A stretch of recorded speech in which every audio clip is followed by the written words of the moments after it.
Hi, everybody. It's Brian and Jackson again. We're here to share a lesson, share some thoughts from the Bible with you this week. Today, we're going to talk about strength, what it means to be strong. And Jackson, what do you think of when you think of strength, of real strength? Well, the first thing that I think of when I think of strength is The Rock or Arnold Schwarzenegger or Superman. I think it would be easy to demonstrate. So let's go. Okay. Let's go try something. All right.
Well, that was interesting.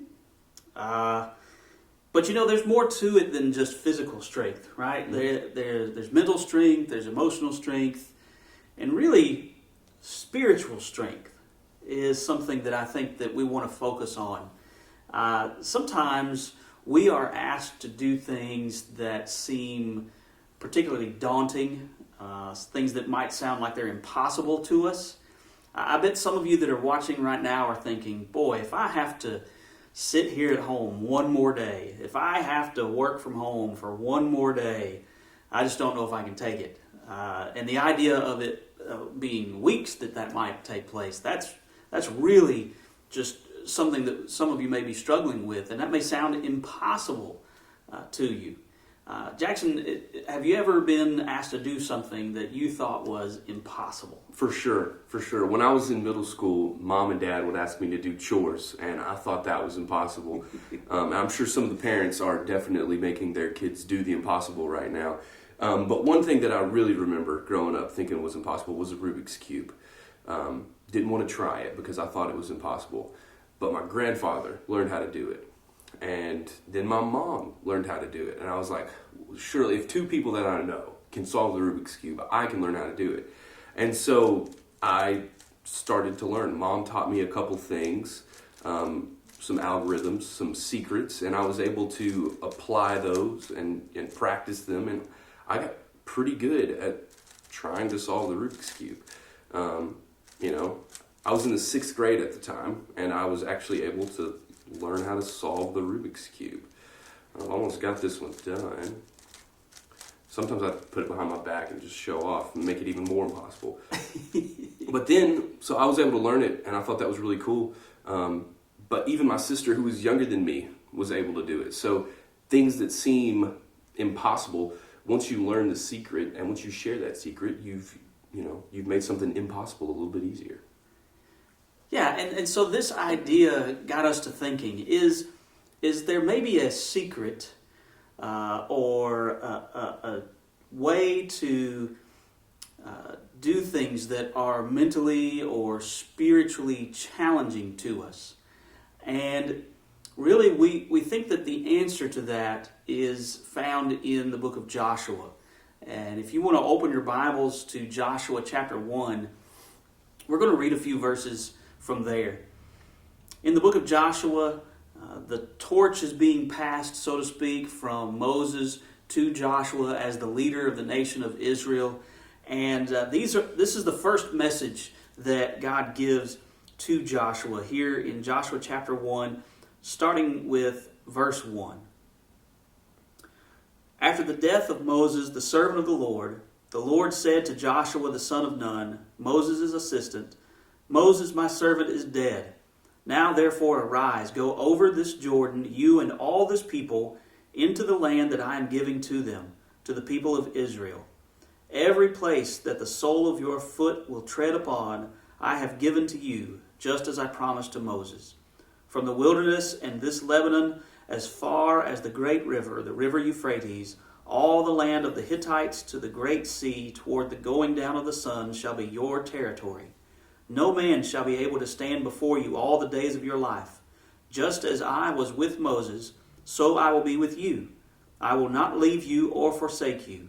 Be strong and courageous, for you shall cause this people to inherit the land that I swore to their fathers to give them. Only be strong and very courageous, being careful to do according to all the law that Moses my servant commanded you. Do not turn from it to the right hand or to the left, that you may have good success wherever you go. This book of the law shall not depart from your mouth, but you shall meditate on it day and night, so that you may be careful to do according to all that is written in it. For then you will make your way prosperous, and then you will have good success. Have I not commanded you? Be strong and courageous. Do not be frightened, and do not be dismayed, for the Lord your God is with you wherever you go. We see here that Joshua's got some big shoes to fill. Moses was a great leader for the Israelites while they were in the wilderness. And going into this promised land, Joshua had, like I said, some big shoes to fill. It was going to be difficult for him. And Israel was going to be facing some challenges. They were going into this land and they were commanded to get rid of everybody. That way you can inherit this and live according to God's will. And I can imagine that would be very, very scary, especially for a nation that's been wandering around. But God's message to them is be strong and courageous. But there was a problem. And the problem was that Israel generally suffered from extremely short-term memory. Or they had terrible short-term memory. And it reminds me of what I read recently about dogs. You know, I read that they had done some research. I don't know how they figured these things out, but they had done some research that showed that dogs don't really remember specific events in their lifetime. And that's maybe why when you get onto your dog and you're fussing at them because they've torn something up or they've destroyed something, they don't really remember that event because after about 2 minutes, their memory is gone. The only thing that they're able to really retain are things that pertain to survival, like they recognize the sound of you opening their food, so they're going to come for that. They get excited about that. But any kind of event that happens in their life after 2 minutes, it's gone. And so you chew them out 1 minute, and a couple minutes later, tail's wagging, they're ready to be your best friend again. It doesn't really matter to them. That's exactly what Israel's problem was. Think about all that God had done for them. They were enslaved in Egypt for 400 years. God sends Moses to set them free. They're freed from slavery after the 10 plagues. They're able to go. That was an amazing event. They come to the Red Sea. The Egyptian army is bearing down on them. They don't have anywhere to go. The Red Sea is parted and they escape. That was an awesome event. They're traveling through the wilderness for 40 years. It's not like they're setting up farms and stuff. They're going to be hungry, but God provides for them. There were all these crazy events that happened, but they always forgot, I guess.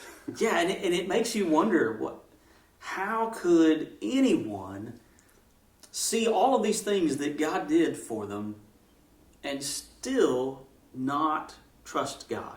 Still have any doubt about what God was capable of doing. But that's what they did.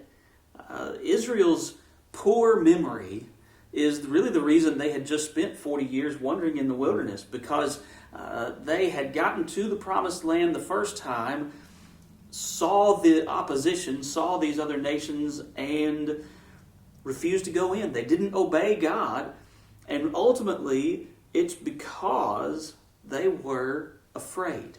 And fear is a powerful thing. It can dictate our actions.